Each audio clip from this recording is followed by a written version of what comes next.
Hello friends, સ્વાગત છે તમારા બધાનું મારા રસોડામાં। તો આજે હું લઈને આવી છું એક સરસ મજાના શાકની રેસીપી। આજે હું તમારી સાથે શેર કરીશ લીલી તુવેરમાંથી બનતું એકદમ સરસ મજાનું ટેસ્ટી શાક, જેને તમે લીલી તુવેરના ટોઠા પણ કહી શકો છો। અત્યારે ખાસ કરીને શિયાળાની સિઝનમાં લીલી તુવેર પુષ્કળ પ્રમાણમાં અવેલેબલ હોય છે, તો તેમાંથી આ રીતના એકદમ સરસ ટેસ્ટી શાક બનીને તૈયાર થઈ શકે છે। ફટાફટ બની જાય છે અને એકદમ સરસ બને છે। તો મારી રીત હું તમારી સાથે શેર કરીશ। તો ચાલો રેસીપી આપણે સ્ટાર્ટ કરશું, પરંતુ તેની પહેલાં મારી ચેનલ રીનાની રસોઈને હજી સુધીમાં સબસ્ક્રાઈબ ના કરી હોય તો જરૂરથી સબસ્ક્રાઈબ કરી લેજો। તો ચાલો શાક બનાવવું આપણે સ્ટાર્ટ કરશું। અત્યારે બજારમાં આ રીતના લીલી તુવેર અવેલેબલ હોય છે। શિયાળામાં આ લીલી તુવેરનું શાક છે તે ખૂબ જ સરસ ટેસ્ટી બને છે। તો આજે આપણે લીલી તુવેરનું શાક બનાવીને તૈયાર કરીશું। તેને તમે લીલી તુવેરના ટોઠા પણ કહી શકો છો। તો ચાલો રેસીપી આપણે સ્ટાર્ટ કરશું। તો સૌપ્રથમ આપણે લીલી તુવેરના દાણા કાઢી લેશું, ફોલી લેશું। આ રીતના દાણા નીકળે છે, બસ આ જ રીતના આપણે બધી જ લીલી તુવેરના દાણા છે તે અલગ એક વાટકામાં કાઢી લેશું। તો આ રીતના આપણે બધી જ તુવેરના દાણા છે તે અલગ કરી લીધા છે। હવે આપણે તેને બાફવા માટે કુકરમાં રાખી દેશું।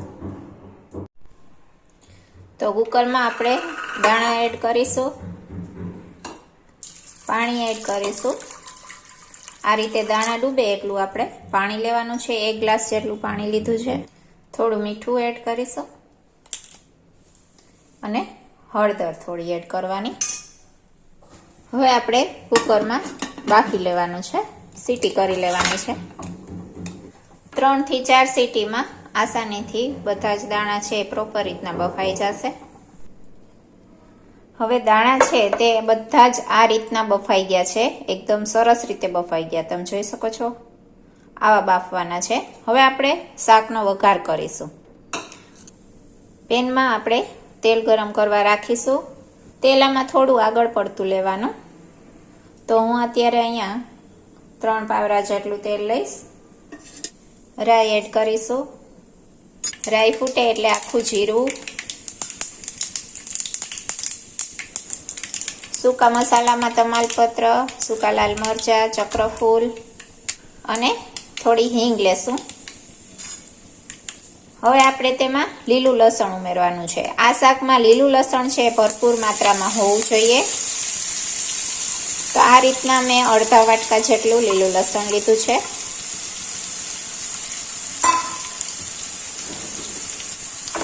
સાતળી લેશું।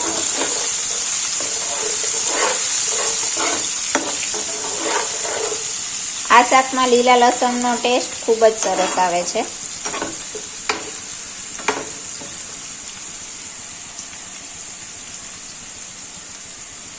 લીલું લસણ થોડું એવું આ રીતે સતળાઈ જાય એટલે આપણે લીલી ડુંગળી એડ કરવાની છે। તો આ રીતના એક વાટકો લીલી ડુંગળી લીધી છે, તેને પણ સાતળી લેશું। આદુ, મરચાં અને લસણની પેસ્ટ છે 1 ચમચી તે એડ કરીશું અને બધું જ પ્રોપર રીતે આપણે સાતળી લેવાનું છે। લીલું લસણ, લીલી ડુંગળી, આદુ મરચાં લસણની પેસ્ટ, આ રીતે બધું પ્રોપર રીતના સાતળી લેશું, ચડવા દેશું।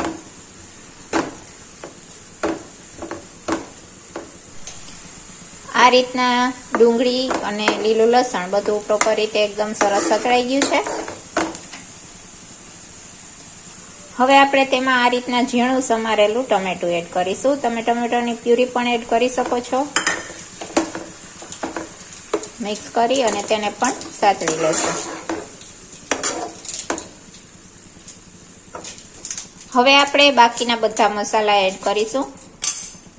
સ્વાદ પ્રમાણે મીઠું, 1 નાની ચમચી જેટલી હળદર, 1 નાની ચમચી ધાણા જીરું પાવડર, 1 નાની ચમચી ગરમ મસાલો, લાલ મરચું પાવડર। તીખાશ તમે તમારા પ્રમાણે વધારે ઓછી પણ કરી શકો છો। આપણે આમાં મરચાંની પેસ્ટ એડ કરી છે તો એ પ્રમાણે લાલ મરચું પાવડર એડ કરવાનું। મિક્સ કરી અને પ્રોપર સાતળી લેવાનું છે।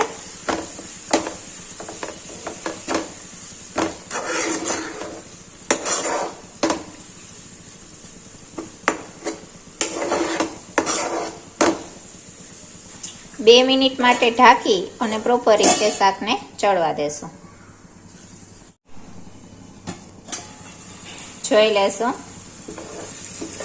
તો જોઈ શકો છો એકદમ સરસ રીતે ટમેટા પણ સતળાઈ ગયા છે અને મસાલો પણ પ્રોપર રીતના સતળાઈ ગયો છે.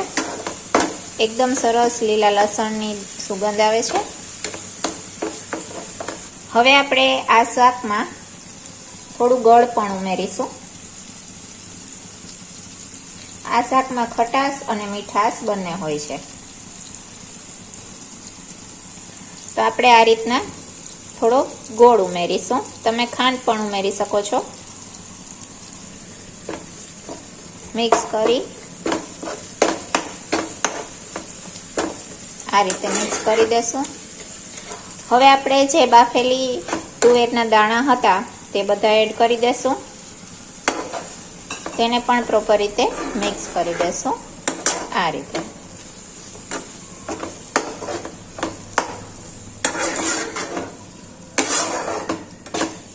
હવે બસ આપણે થોડું એવું પાણી એડ કરવાનું છે. આ રીતે મેં અડધા ગ્લાસથી પણ ઓછું થોડું એવું પાણી લીધું છે. બસ હવે તમે તેને 2 મિનિટ પકાવશો એટલે એકદમ સરસ શાક બનીને તૈયાર થઈ જશે. આ શાક અત્યારે શિયાળામાં ખાવાની ખૂબ જ મજા આવે. એકદમ સરસ ટેસ્ટી બને છે. શિયાળામાં લીલી તુવેર પુષ્કળ પ્રમાણમાં અવેલેબલ હોય છે. તો આ શાક આ રીતના જરૂરથી બનાવીને ટ્રાય કરજો. ખૂબ જ સરસ ટેસ્ટી બનશે. તો આ રીતના તમે જોઈ શકો છો શાક એકદમ સરસ રીતે ચડી ગયું છે. આ રીતના એકદમ સરસ શાક છે તે બની ગયું છે. હવે આપણે ગેસની ફ્લેમ છે તે બંધ કરી દેશું.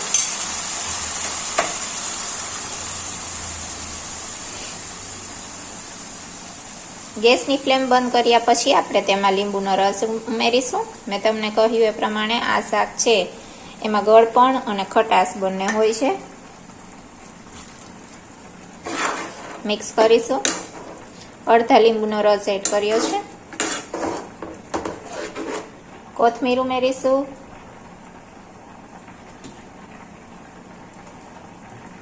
મિક્સ કરીશું. તો બસ આ રીતે એકદમ સરસ લીલી તુવેરનું એકદમ સરસ ટેસ્ટી શાક બનીને તૈયાર છે. એક વખત તમે પણ આ શાક ચોક્કસથી ટ્રાય કરજો. એકદમ સરસ બને છે. તેને તમે લીલી તુવેરના ટોઠા પણ કહી શકો છો.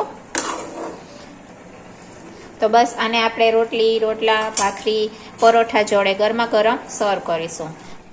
તો તમે જોઈ શકો છો આ રીતે એકદમ સરસ લીલી તુવેરમાંથી શાક બનીને તૈયાર છે. અત્યારે શિયાળાની સિઝનમાં લીલી તુવેર પુષ્કળ પ્રમાણમાં અવેલેબલ હોય છે. તો આ રીતના તમે પણ લીલી તુવેરમાંથી શાક બનાવીને તૈયાર કરજો. ખૂબ જ સરસ ટેસ્ટી બનશે. અને જો તમને મારી આ રેસીપી પસંદ આવી હોય, મારો વિડીયો પસંદ આવ્યો હોય તો ચેનલને સબસ્ક્રાઈબ કરજો, વિડીયોને લાઈક કરજો અને આવો નવો સપોર્ટ દેતા રહેજો. તો બસ મળું છું નેક્સ્ટ વિડીયોમાં નેક્સ્ટ રેસીપી સાથે. ત્યાં સુધી જય માતાજી.